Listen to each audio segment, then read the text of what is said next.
কোনো কথাও হয়নি, শুধু দেখা হয়েছে আর প্রণাম হয়েছে, ব্যাস, গল্প শেষ। সেদিন 6 বছর কর্মফল ছিল, ভুগেছি।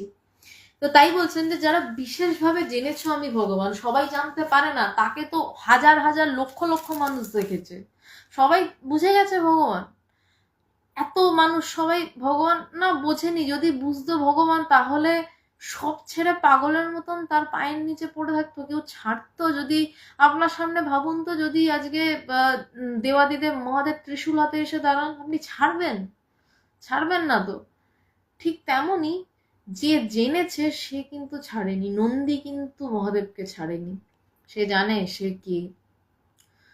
তো ঠিক তেমনই যারা বিশেষভাবে জেনেছে সে ভগবান, তারা তাকে ছাড়তে পারেনি, বা উল্টো দিক থেকে বলতে পারেন আসল কথা, তিনি আর তাদের, যাদেরকে তিনি চিনিয়ে